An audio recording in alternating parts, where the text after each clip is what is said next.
الشيطان الرجيم بسم الله الرحمن الرحيم الحمد لله رب العالمين والعاقبة للمتقين والصلاة والسلام على أفضل الأنبياء والمرسلين وعلى آله وأصحابه أجمعين اما بعد السلام عليكم ورحمة الله تعالى وبركاته.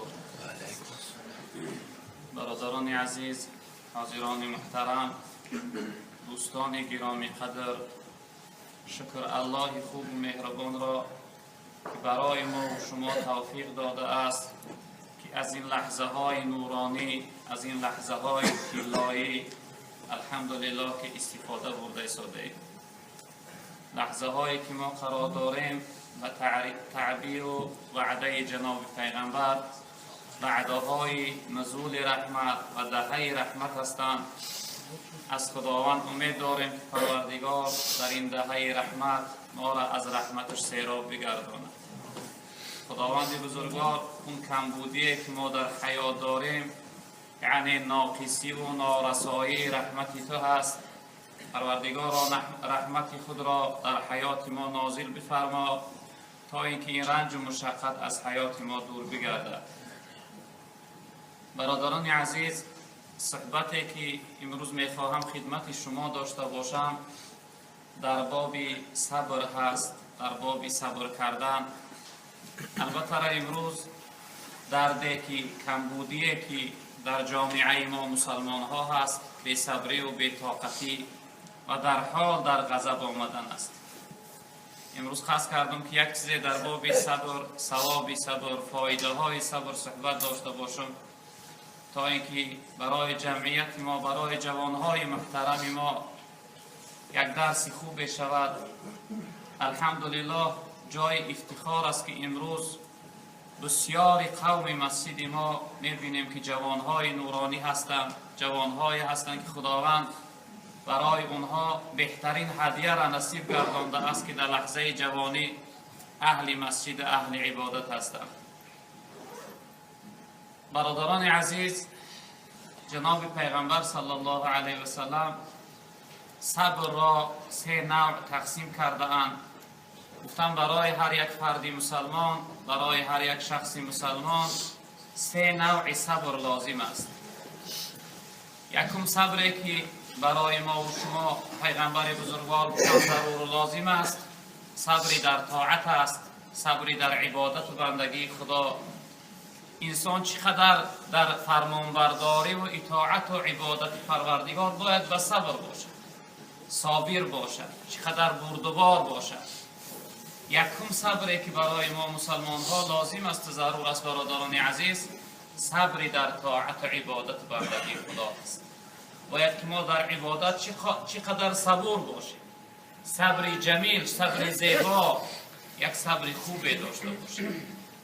دویم نوع صبر، صبری از معصیت جناب پیغمبر گفته. یکم صبری در طاعت، در عبادت، در نماز، در روزه. خصوصا این شب روزی که ما قرار داریم، انسان گرسنه میماند، تشنه میماند، شاید که از حساب عصب ناراحتی ها ببیند، اما اون اجر و ثواب بزرگی که در این ماه هست فقط انسان میتواند که به صبر کردن و اجر و ثواب اثبات کند. حتی در یک روایت پیغمبر بزرگوار ماه رمضان گفتن هی شهر صبر، این ماه ماهی چی هست؟ صبر هست. و صبر و ثوابه الجنه. جناب پیغمبر گفتن پاداشت و ثواب صبر جنت است. انسانی که صابر باشه، صبر کننده باشه، خداوند جنت نصیبش میگه. یکم نوع صبر در طاعت، در عبادت و بندگی خدا، در نماز، در روزه، در حج. حتی در حج هم صبر لازم است. حاجی ها خوبتر میدونند.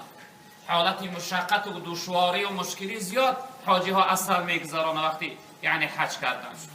در حج هم، حتی در زکات هم، برای انسان در ادای زکات هم یکی از فریضه های الهی است. برای انسان صبر لازم. چه نوع صبر؟ صبر برای ادا کردن، صبر برای تسلیم شدن در امر پروردگار. و سیم نوعی صبر پیغمبر بزرگوار صلی الله علیه و سلم گفتن که صبری بر مصیبت. از همه تلختر و سخترش صبری در مصیبت است. انسانیت باید که شخصیت مؤمن سه نوع صبر در حیاتش داشته باشه برادران عزیز. مصیبت هم صبر کردنش خیلی دشوار است. یک شخصیت پدرش وفات میکنه، مادرش وفات میکنه، فرزندش وفات میکنه، برادرش وفات میکنه، چقدر داغی سخت است برای انسان. طاقت کردنش دشوار است، میان انسان میشکنه. اما وقتی که انسان تسلیم در رضای الله باشه، تسلیم در حکم و قضای الهی باشه، او شخصیت چیکار میکنه؟ فقط صبر. فقط یک جمله رو میگه انا لله و انا الیه راجعون. این سخن خطی خودش تسلیت میبخشه، تسلا میبخشه، آرامی میبخشه. و همین خاطر ما و شما برادران عزیز بزرگوار حرکت داشته باشیم که در عبادت و بندگیمون، در زندگیمون، در همه حالتمون از جمله صابرین باشیم، از جمله صبر کننده ها باشیم. رب العالمین در یک آیت انسانیت برای ما و شما میفرماید که من شما را میگه سنجش میکنم، امتحان میگیرم در حیاتون، در زندگیتون به یک چیزه من شما را امتحان میگیرم. رب العالمین میفرماید استعیذ بالله ولنبلونکم بشیء من الخوف والجوع ونقص من الاموال والانفس والثمرات وبشر الصابرین. صدق الله العظیم. رب العالمین میگه من در حیات شما را به یک چیز سنجش میکنم، امتحان میگیرم، به خوف، یگان ناآرامی در حیاتون میارم، یگان دشواری و مشکلی را در حیاتون میارم، یا اینکه گرسنگی. ببینه برادر عزیز که همین چیزهایی که خداوند بیان کرده است در همه اینها صبر لازم است. یکمش در چی؟ در خوفناکی، در حالت خطرناکی برای انسان صبر لازم است. و دویمش در حالت جوع، گرسنگی. این روزه هم یک نوع گرسنگی دارد که انسان گرسنه میمانه روزانه، برای اینم صبر لازم است. و نقص من الاموال، کمبودی و کمشیدن یا اینکه ناشیدن در چی؟ در کار، در مال انسان، در دارندگی انسان، یعنی قرضی دار شدن یا خوب نشیدن کارها. رب العالمین میگه این من شما را سنجش میکنم. و انفس، یا اینکه از نفسهای شما یگان عزیز شما را از حیات میگیرم، پدرتون یا مادرتون، یا اینکه یگان رفیقتون، یا اینکه فرزندتون از حیات از شما میگیرم، یا اینکه ثمره زراعت های شما حاصلتون خوب نمیشود. اینم یعنی خداوند میگه در هیچ زمان شما را سنجش میکنه. یا اینکه در کار بازار سودات خوب نمیشود، رفته رفته به جای فایده ضرر زیاد میشود در حیاتت. رب العالمین میگه در اینها من شما را سنجش میکنم. و در آخر رب العالمین میگه و بشر صابرین، بشارت یعنی خبری خوش بدیه برای صبر کننده ها. شخصیتی که در همین امتحان و سنجش من، در بلاهای من، در مشکلی و مشقتی که من در حیاتش آوردم صبر کرد، برای او بشارت بده که من از او شخصیت راضی هستم، من او را جنتی میگردانم. برای اونها برای انسانی صبر کننده بشارتی به جنت و بشارتی به رضای پروردگار بده. رسول جناب خداوند گفته در آیت کریمه، یعنی که خبری خوش بده که شخصیت پروردگار از او راضی میگرده و او شخصیت جنت جوش میگرده.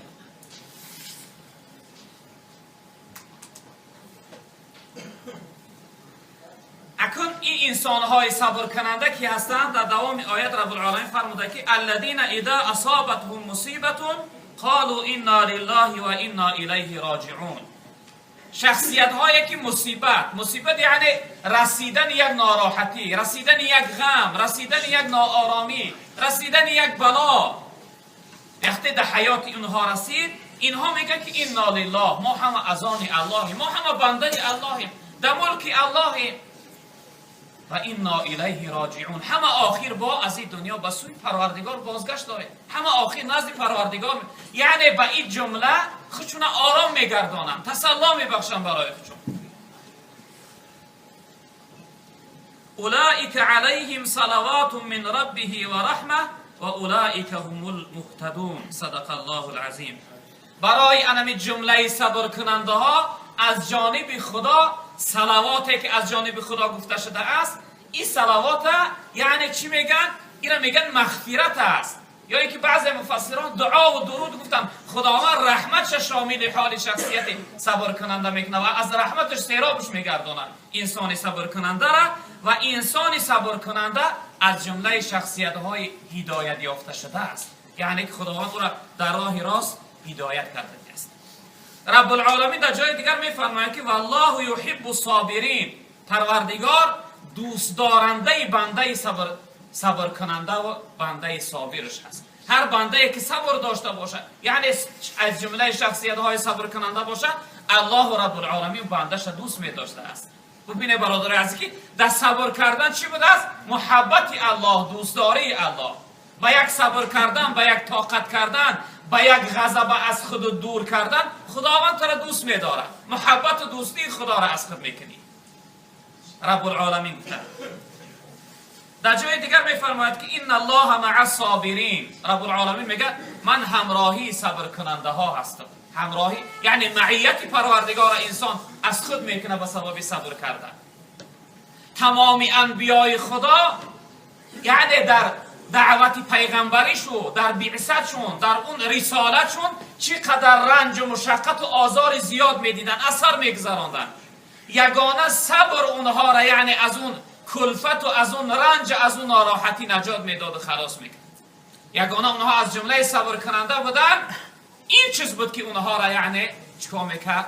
از اون رنج. حتی پیغمبر بزرگوار صلی الله علیه وسلم در روایت میفرماید ان اشد الناس بلاء الانبیاء ثم الامثل فالامثل. میگه از همه پربلاترین، از همه زیاد رنج دیده شخصیت ها، رنج دیدگی شخصیت ها، میگه این پیغمبرای خدا هستند. بعد از پیغمبرها کسی که با پیغمبر نزدیک است، عالم ها، داعی ها، واعظ ها، وارثای پیغمبرها، اینا چقدر آزار میبینن، ناراحتی میبینن از جمله دشمنای خدا. یکی یگانه در این راهی دعوت شد، در این رنج مشقت شد، صبر هست که اونها را دستگیرشون میشود. صبر هست که اونها را یعنی از این همه امتحان سنجش، از این وزوینی ها یعنی نجات میده.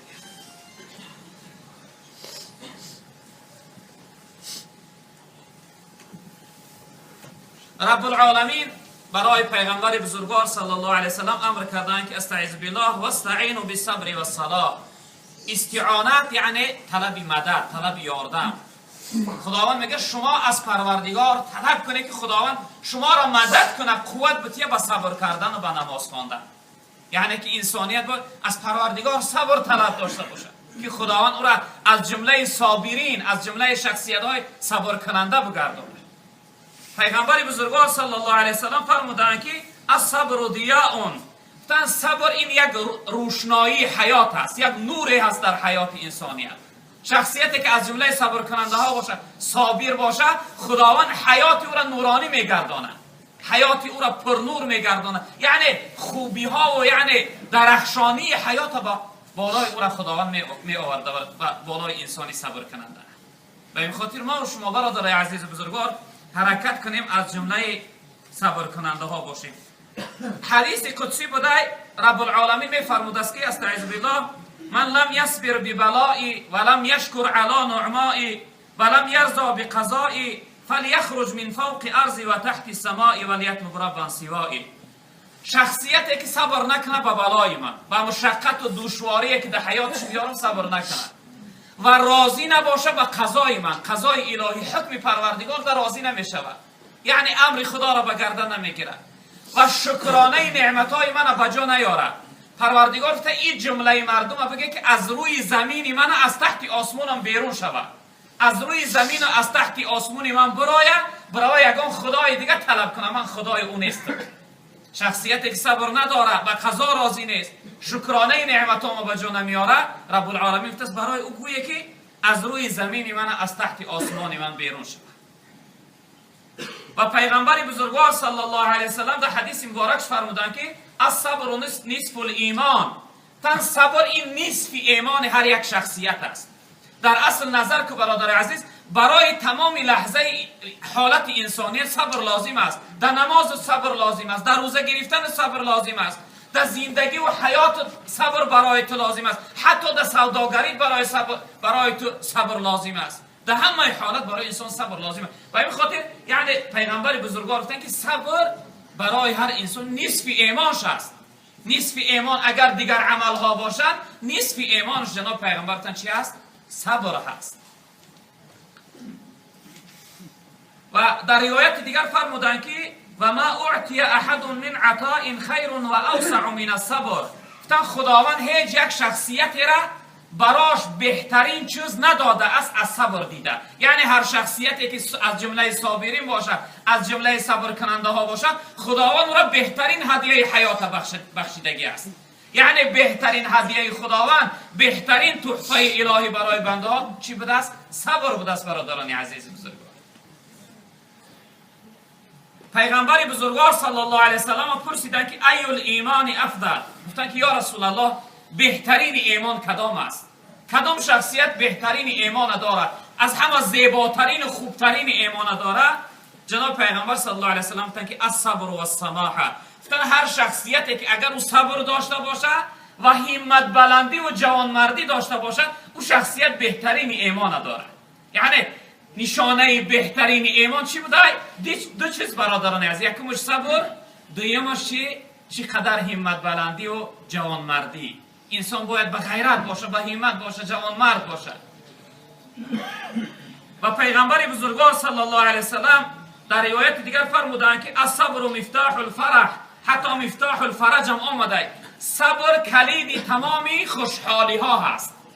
تمام خوشی های زندگی را صبر در حیات انسان میاره. اگر صبر کننده باشه انسان، تمام خوشی ها یعنی در حیات میاره. اگر فرجش بخوانیم بالفرض، اگر صبر و مفتاح الفرج بگیم، فرج یعنی تمام آزادی ها، تمام خوبی ها، تمام خوشحالی ها. یعنی صبر کردن همین چیزها را در حیات انسان می آورده است. پیغمبر بزرگوار صلی الله علیه وسلم در روایت دیگر فرمودند که الا ان الصبر من الايمان بمنزله الراس من الجسد. گفتن ای مردم شما را عمیق بدانید که صبر برای انسان هر شخصیت مثل سر برای بدنش هست. یعنی صبر کردن در عبادت باشه، در زندگی باشه، یا اینکه در مصیبت باشه، یا در حالت گناه باشه، انسان صبر کنه و گناه به جا نیاره. این پیغمبر بزرگوار با مثالی همین است که گویا سر برای بدن لازم است، این چنین صبر برای شخصیت هم لازم است. مفسرین یک قصه از حضرت زکریا که یکی از انبیای خدا، یکی از پیغمبرای خدا هست، که حضرت زکریا علیه السلام فرزندش حضرت یحیی را در نزدش یهودیا کشتن، یعنی به قتلش رساندن. وقتی که فرزندش کشتن، حضرت میگه چقدر ناراحت شد، بیخود شد، در حال میگه از نزد این یعنی یهودیا گریخ. حضرت میگه گریخ، از نزد دور شد، از قفا سر کردن. راهنما و راهبری این یهودی ها میگه کافرها شیطان علیه لعنه بود. شیطان میگه چه به صورت انسان کرده بود. وقتی که حضرت زکریا علیه السلام گریخ، میگه در یک صحرا رفت، یک چول، فقط میگه تنها در اون صحرا یک درخت بود و خلاص. این قصه قرآن است. فقط میگه در اون صحرا یک درخت بود و خلاص. حضرت زکریا نزد درخت رفت، گفت که ای درخت، گفت یا شجر، گفت به حق خدا، گفت منه در خودت پنهان که منه بجا کن که این بدبختای یهودی منه میکشن. فرزند ما گفت در نزدم، در نزد چشمم، گفت فرزند نکشتن، منه در درون خودت یعنی نگه بدار. به امر خداوند میگه درخت از بین جدا شد، از بین دو پاره شد. حضرت زکریا در بین درخت در آمد، درخت میگه دوباره محکم شد. وقتی درخت محکم شد، اون یهودی ها همراه شیطان علیه لعنه آمدن، دیدن که صحرا همه بیابان چون خالی، از زکریا دیار نیست. شیطان علیه لعنه پی برد و فهمید که این حضرت زکریا معجزه پیغمبری کرده است، در درون این درخت است. نزد درخت آمد، بعد از اون میگه یهودی ها را فرمید، گفت یک عرب بیاره. زکریا گفت در درون این درخت است، یک عرب بیاره. عرب آوردن. ابتدا میگه شیطان علیه لعنه فرمید، گفت تاری درخت ببرید. اول درخت میگه از بالاش بریدن، راست بریدن. بعد از اون شیطان امر کرد از بالای درخت و جانی یعنی به طرف پایانش عرق کنه. عرق کردن. حضرت زکریا علیه السلام در درون درخت بود. میگه عرق سر حضرت پای کرد به دماغش آمد، یعنی سرش برید. در حالتی که بدن انسان در حالت ساعتی و زندگی ببرن چقدر سخت است، طاقت ناآور است. وقتی حضرت میگه عرق آمد به دماغش، حضرت طاقت نکرد، آه گفت، نالش کرد. وقتی که نالش کرد، میگه رب العالمین حضرت جبرائیل فرستاد، گفت برو زکریا را از نام من سلام بگو. زکریا را بگو که یکمش این که باید در بالای من صبر میکرد، باید نمیگریخت. اگر فرزندشم کشتند نزدش باید در بالای من صبر میکرد و نمیگریخت. اکنون که گریخت یعنی در عذاب من باید صبر کننده باشه.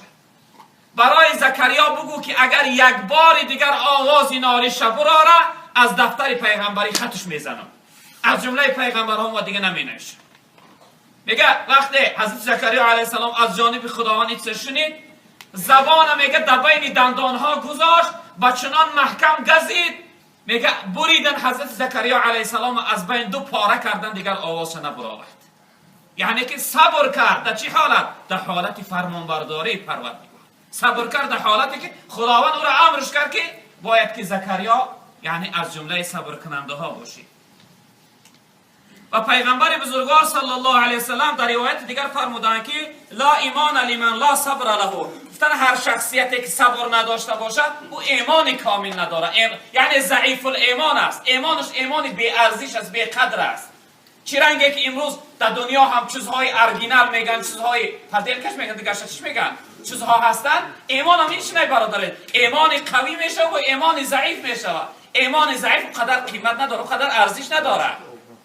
ایمان یعنی ضعیف و کار نمیاد، ایمان قوی برای انسان داره. پیغمبر بزرگوار صلی الله علیه و سلم گفتن که شخصیتی که اگر در زندگیش صبر نداشته باشه این انسان یعنی ایمان قوی نداره، ایمانش ایمان پسته، ایمان ضعیفه، ایمان بی ارزشه، ایمان بی قدر هست. و حدیث قدسی بدای رب العالمین فرموده که یقول الله عز وجل یا ابن آدم این صبرت و احتسبت عند الصدمه الاولى لم ارضى لك ثوابا دون الجنه. رب العالمین گفته که ای فرزند آدم، اگر تو در حالت مصیبت، در حالتی که وزبینی ها در بالای تو می آید، اگر تو صبر کننده باشی، من فقط و فقط در برابر صبرت برای تو جنت نصیب میکردم. یعنی به جنت من تو را از خودم راضی میگردانم. این شخصیتی که در حالت مصیبت یا اینکه در حالت ناراحتی یا اینکه در حالت عبادتش، در هر حالتی از جمله صبر کننده ها باشد، او شخصیت خداوند وعده به جنت داده است. برادران عزیز، و در آخر یک قصه دیگر از حضرت امام اعظم رحمت الله علیه که ما و شما الحمدلله افتخار داریم، میگه ما در مذهب کی هستیم؟ در مذهب امام اعظم. حضرت نعمان ابن ثابت میگفتن نام حضرت امام اعظم نعمان است. حضرت میگه در همسایگیش یک شخصیت یهودی زندگی میکرد.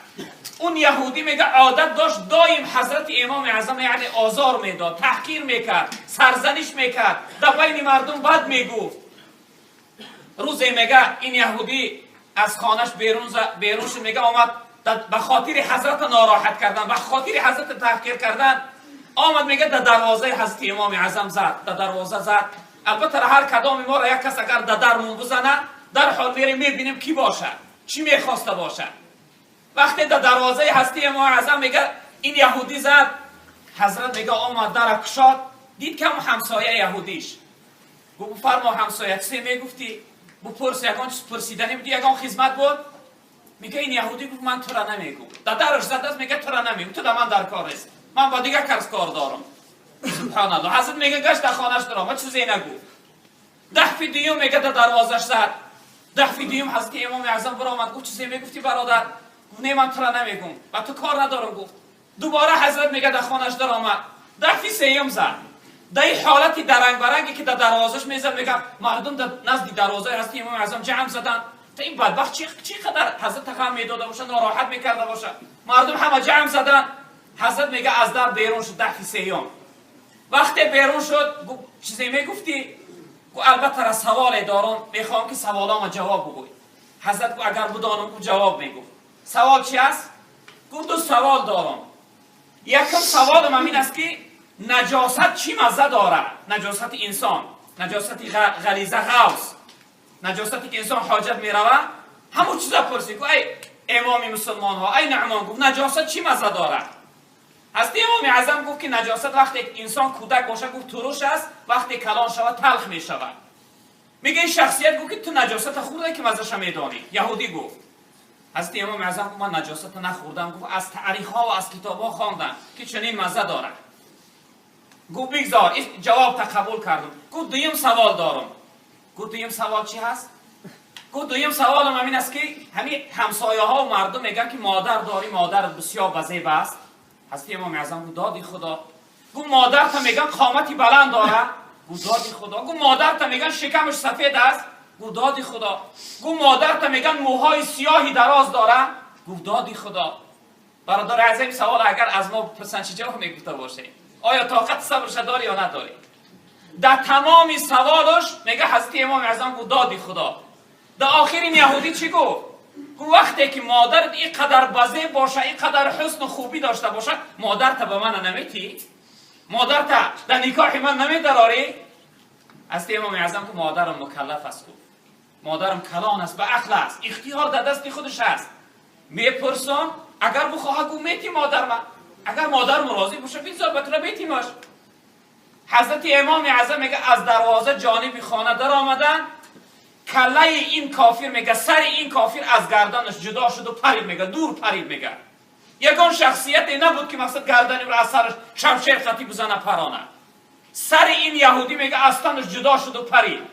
مردم فریاد کردن نه این نعمان امام اعظم بیرون شد، چی حادثه است، این چی واقعه است؟ حضرت میگه از دروازه بیرون شد، با سوی مردم گفت که این شمشیر صبری من بود که کله را از تنش جدا کرد.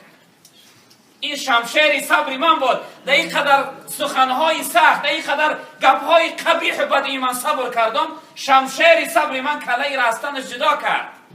ببینه برادر عزیز که ما و شما باید از این بزرگوارها عبرت بگیریم. ما باید از اینها نمونه داشته باشیم.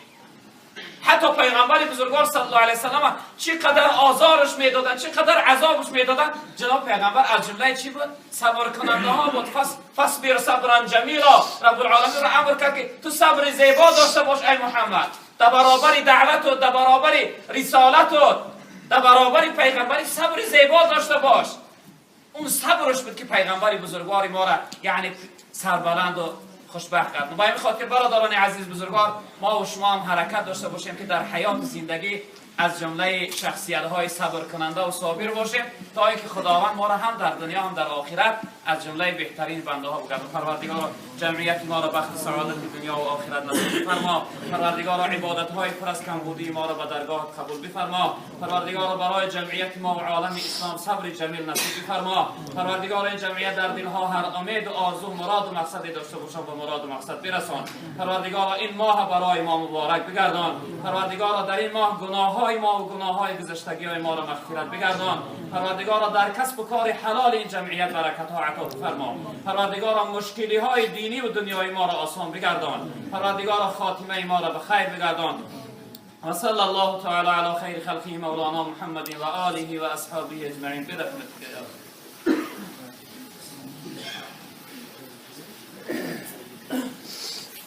اللهم صل على محمد وآل محمد